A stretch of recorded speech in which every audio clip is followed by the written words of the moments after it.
The streets of Alexandria pulsed with life, but beneath its bustling markets and majestic columns, secrets slept beneath the stone. For centuries, humanity believed the great library had been reduced to ashes, a casualty of war, pride, or negligence. But what if the truth was far more unimaginable? In 48 BC, as Julius Caesar's ships allegedly set fire to the docks and accidentally ignited the library, witnesses reported something far stranger. The sky shimmered. Some described a low-frequency hum that vibrated through their bones. Others spoke of stars moving against their will, descending like silent meteors. None of it made it into the official records. Among the few who noticed the anomaly was a scribe named Nephron. His job was to catalog texts no human should have written, scripts that spoke of star charts predating Earth's formation, schematics of machines that defied known physics, and descriptions of beings with crystalline skin and thought-based language. The library wasn't just a collection of human knowledge. It was a vault, a cosmic embassy hidden in plain sight, buried in scrolls, tablets, and stonework, guarded by select priesthoods who had long sworn silence. That night, Nephron watched from a high chamber as a silent object emerged from the sky, not a flame, not of wood or bronze, but forged in sleek, obsidian metal. It hovered above the structure, beams of pale blue light extending from it like fingers, scanning, pulling, lifting. Books did not burn. Scrolls did not vanish in fire. They ascended. The Library of Alexandria, the so-called beacon of human enlightenment, had never been ours. It was theirs. A relay station. A way to teach or perhaps monitor the evolution of a young species. And as Earth's wars grew louder, as Rome tightened its grip, the keepers of the archive made a decision: extraction over destruction. For centuries after, tales of hidden knowledge reappeared in strange places. Blueprints etched in ancient Himalayan caves, Mayan pyramids aligned with the stars not of our solar system, symbols found beneath the Antarctic ice that matched those once inked in Alexandria's lost scrolls. In 1798, during Napoleon's Egyptian campaign, his troops uncovered a sealed chamber beneath a ruined temple not far from the library's original site. Inside, walls covered in an untranslatable language, smooth metallic fragments that resisted corrosion, and an eerie sensation of being watched. Napoleon never mentioned it in his memoirs, but his sudden obsession with space and time, his mysterious correspondences with astronomers, were noted by his aides. Some claimed he began sketching spiral galaxies long before telescopes revealed their shape. Centuries passed. The world moved on. But the knowledge had not been destroyed. It had been curated, moved to a place no flame could reach. A place where memory could be preserved not on paper, but on light. And now, in 2025, something stirred in orbit. Astronomers detected a repeating signal originating from the coordinates once described in Babylonian star charts, the same coordinates encoded in Alexandria's rumored star scrolls. The signal, a single repeating phrase in synthetic Latin: Archivum Alexandria revertitur. The Archive of Alexandria is returning. And the question that haunts us now is not why they left, but what they're bringing back. Weeks passed. The signal persisted. Governments denied it, of course. They always do, until they can't. Amateur astronomers across the globe began decoding the frequency. It wasn't just a message, it was a map. A lattice of coordinates triangulated around Earth, forming a complex orbital pattern. The design resembled a massive web, not of metal or wire, but of intent. In a private observatory in the Atacama Desert, Dr. Hannah El Sayed stared at her terminal, heart pounding. The daughter of Egyptian archaeologists, Hannah had grown up hearing whispers about the Library of Alexandria. Her father always said the fire story never sat right. "Ashes don't echo," he would say, cryptically. At the time, she had chalked it up to poetic rambling. Now, it sounded prophetic. The pattern wasn't random. It was familiar. Hannah realized it mirrored the internal layout of the ancient library, as reconstructed by AI-enhanced imaging of surviving ruins. The orbiting pattern above Earth was a one-to-one, three-dimensional blueprint of the lost library. Only now, it was being built in the sky. The world was oblivious, buried in digital noise, streaming wars, and political theater. But the signal grew louder, not just in space, but in people. Certain individuals across the globe began experiencing strange visions. Scenes from ancient times they had never studied, languages they somehow understood, star systems they could sketch without ever owning a telescope. They were being activated. One such man, Elias Monroe, a former linguistics professor turned recluse, awoke one morning with a spiral symbol scorched onto his left palm. He didn't know how it got there, only that he now could read the Voynich manuscript fluently. He wasn't alone. Across the world, others began to surface. Dreamers, thinkers, artists, even children, all with symbols, knowledge, and an inner pull they couldn't explain. They were being called, not to a place, but to a memory. A memory seeded centuries ago by the archive. In a secret chamber beneath the Vatican, a vault long sealed since the 1500s opened for the first time in modern history. Its biometric lock responded not to fingerprints, but to a harmonic tone. Inside, among relics never meant for human eyes, lay a cube. Black, pulsating, warm to the touch. The Pope himself was summoned to witness it. When asked what he saw, his face went pale. He uttered just one sentence. "The shepherds have returned." Meanwhile, at NASA, an anomaly was recorded on the dark side of the moon, a structure slowly unfurling like a flower in reverse. Satellite footage showed geometric spires that grew with each lunar orbit, absorbing sunlight and projecting patterns onto Earth's surface during eclipses.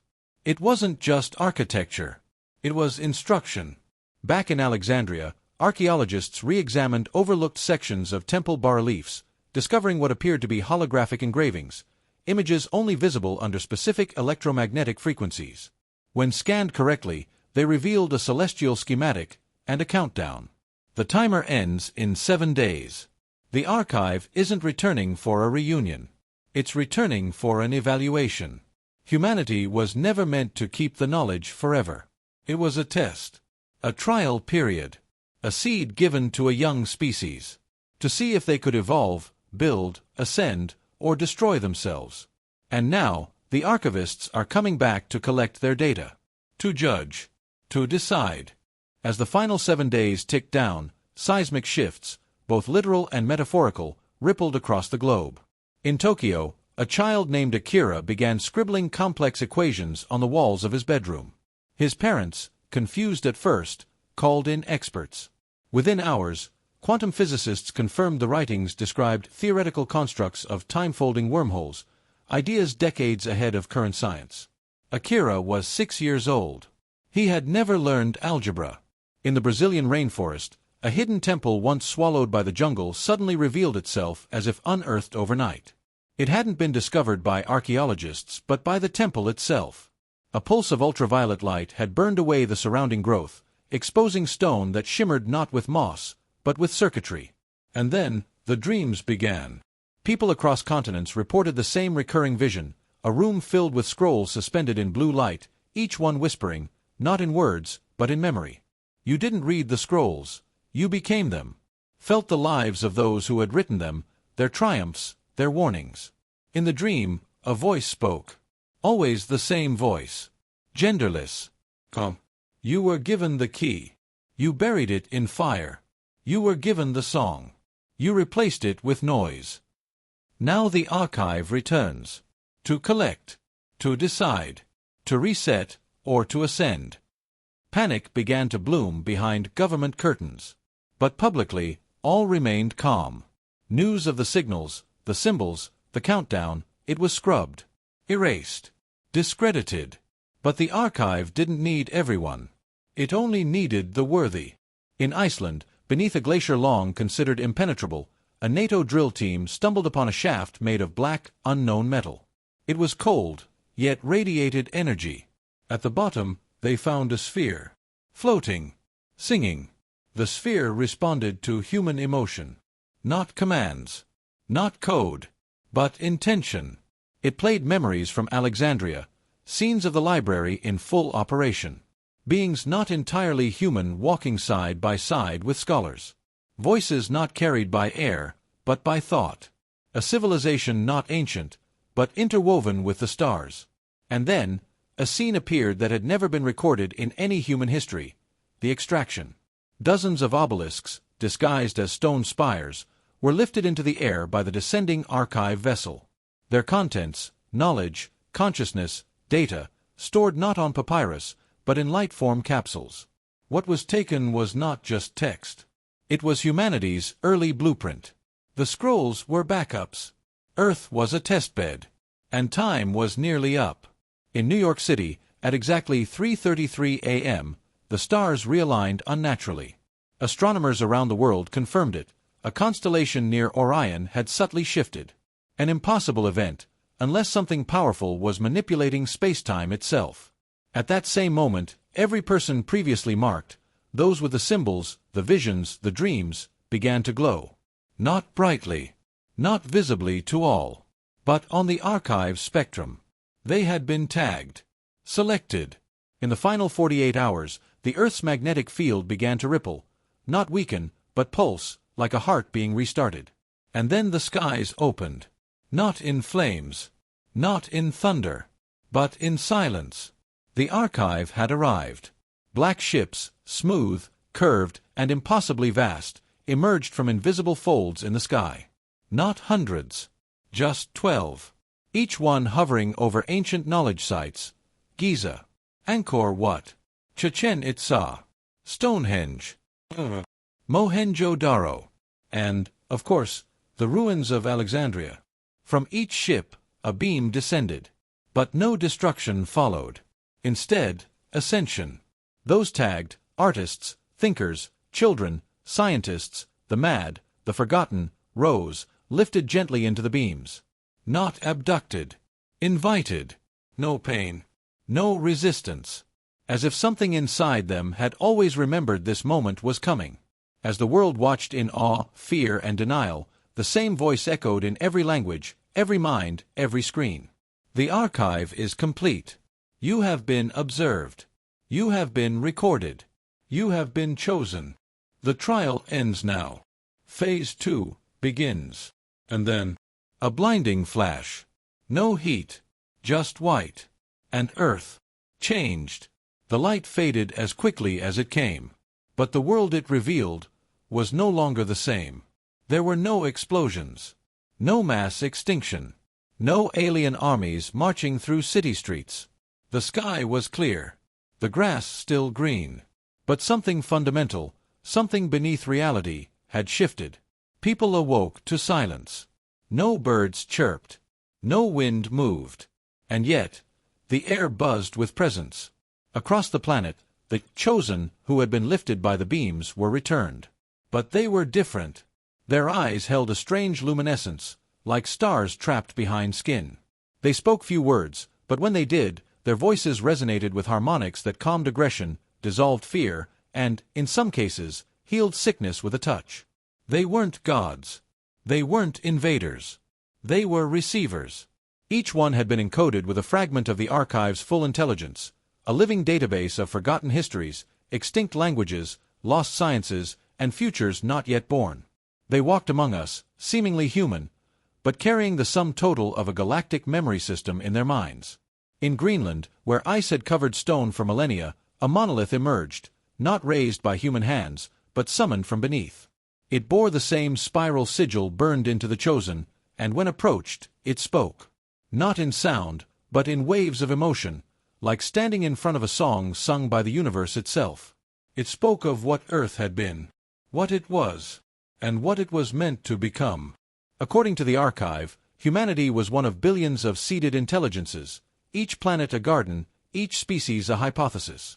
The Library of Alexandria had been Earth's first experiment with early contact, a way to measure whether a young race could manage knowledge not born of its own evolution. We failed. Not catastrophically, not violently, but subtly. We hoarded. We fought. We burned the scrolls to preserve our power. But the archive never left. It simply withdrew. Until now. Because despite our failures, something unexpected had emerged: adaptation. Against the chaos of war, climate collapse, greed, and ignorance, humanity had continued. We wrote. We dreamed. We questioned. We remembered.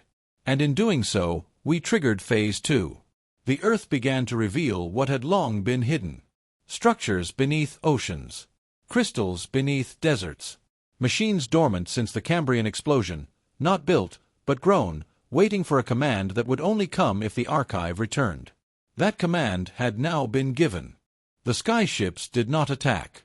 They integrated. One by one, they descended, not onto land, but into the earth itself. As they disappeared beneath mountains, lakes, cities, tectonic plates shifted slightly to make room.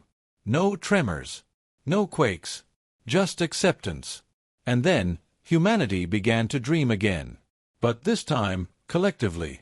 Millions shared identical dreams, visions of a new world, not ruled, but mentored by intelligence older than stars. Cities powered by resonance fields instead of fossil fuels. Disease eradicated through vibrational medicine. Education delivered via immersive memory. Borders dissolved. Fear evaporated. The chosen became guides. Not rulers. Not prophets. Just translators, helping the rest of us understand what we had always known, but forgotten, that we were not alone, had never been alone, and were always meant to be something greater. In the rebuilt Library of Alexandria, now a tower of light rising from the old ruins, a message scrolled endlessly across a translucent wall of plasma. The archive is no longer a memory. It is a companion. You are no longer students. You are keepers. Write wisely. And so, the true story of Earth began. Not with the fire of destruction, but with the light of recollection. As the rebuilt Library of Alexandria rose like a glowing shard of memory above the Mediterranean coastline, the world found itself at the dawn of a second age, not of empires, not of machines, but of remembrance. The archivists had not come to rule or destroy. They had come to return what was borrowed. And with it, an invitation. It began with a whisper, a ripple in the thought space of humanity, subtle, like a shared intuition. Those who had been chosen began gathering in global convergence zones. Alexandria, Cusco, Ayers Rock, Mount Kailash, Sedona, and a newly unearthed platform beneath the ice of Antarctica. No one commanded them to come. They simply knew it was time. One of them was Hannah El-Sayed. Once a quiet astronomer, she now walked with the presence of a flame hidden in human skin. The knowledge inside her, it wasn't like reading a book. It was like being the book. Her mind held memories from beings who had watched suns be born and die. From cultures that never breathed air, yet composed operas in gravitational waves. From civilizations that had transcended death, not by escaping it, but by understanding it as a form of migration. She stood atop the library's luminous platform and addressed the crowd, and through them, the world. "There is no prophecy," she said softly. "No rapture. No reckoning. Only a question. Are we ready to remember what we truly are?" And as if in answer, the sky shifted again, not with ships or weapons, but with light. 12 rays, one from each sky vessel, converged into the heart of the library's new tower. From that convergence emerged a single object, a sphere, about the size of a heart, made of translucent crystal and flowing glyphs. It floated above the crowd, humming. The archive had condensed itself. Inside it was everything. All human history, all alien observation, all the cross-linked wisdom of billions of species, civilizations, failures, and triumphs. But it wasn't a gift. It was a testament, a message to be carried forward by humanity, or forgotten once again. Governments tried to seize it. Militaries made plans. Billionaires offered blank checks. But the sphere responded to none of them. It responded only to harmony, to a frequency of thought that could not be faked or forged. It listened for the truth of collective intent. And when it heard it, it opened. What unfolded was not a screen or a voice. It was a vision, shared by everyone present, then everyone watching, and eventually, everyone dreaming. In the vision, Earth was shown as seen from afar, not as a rock, but as a story. Not as a battleground, but as a garden. We saw our wars, our scars, our greatness, and our pettiness, not judged, but understood. The archive did not punish. It did not reward. It reflected. And then it asked, "Do you wish to begin again?" Hannah blinked as the vision faded. So did millions around the world. The meaning was clear. A choice had to be made. If the archive was integrated fully, humanity would gain access to technology that could eliminate disease, create food from light, unlock clean energy, and explore the stars. But at a cost. The archive would seed itself into the planetary consciousness, permanently. There would be no lies, no secrets, no more hiding in the shadow of greed or power. The veil would lift. Humanity would evolve, or fracture. For 3 days, the world paused. Not in fear, but in consideration. People talked, debated, prayed. Some resisted. Others celebrated. Old powers trembled. New voices rose. In the end, it wasn't leaders who made the decision. It was everyone. Through the same thought field that the archive had used to communicate, the sphere collected a simple consensus. We choose to remember. And with that, the archive bloomed. Not in fire or light, but in understanding. Like a virus of wisdom, it spread, not killing, but awakening. Minds opened. Memories reactivated. Ancient fears dissolved like morning mist. Children began speaking in tones that harmonized with crystalline minerals. Artists painted scenes of planets no telescope had yet discovered, only to find them confirmed later by satellite scans. Elders remembered childhoods they never lived, on worlds they'd never visited, in bodies they'd never had. Humanity had become a chorus. The earth itself responded. Forests began to grow in patterns once seen in the neural maps of meditating monks. Oceans calmed. Winds moved not randomly, but in rhythm. The planet was no longer passive. It had joined the archive. And still, the skyships waited. Silent. Watching. Not out of suspicion, but respect. The choice had been made. But one task remained. The great portal. Beneath the ruins of Göbekli Tepe, newly uncovered by resonant excavation, a passage opened into the Earth's mantle. Down there, in the oldest chamber of memory, lay a ring. Massive. Dormant. Until now. Powered by the sphere, activated by harmony, it pulsed to life. It was not a gate out, but a gate forward, to join the other seeded civilizations across galaxies. Not by flight. Not by rocket. But by frequency shift. The archive had never been about technology. It had always been about evolution of thought. To walk through the portal, one had to pass a threshold of awareness. Not everyone could do it. Some stayed. They were not lesser. Simply not yet ready. But others walked, thousands of them, and as they passed through the ring of light, they did not vanish. They transformed. Into energy. Into thought. Into forms suited for the worlds waiting beyond. And as they crossed, they sang. Not with mouths, but with their very being. The song was one of unity. Of remembering. Of becoming. Hannah stood last at the threshold. She looked back at Earth, not as the home she was leaving, but the seed she had tended. She smiled. Then stepped forward. And became more. The portal closed softly. The skyships shimmered one final time and folded away, not flying, but disappearing into dimensions barely comprehensible. The world was quiet again. But different. Not empty, pregnant with potential. The library still stood, its tower now a sanctuary of memory, open to all.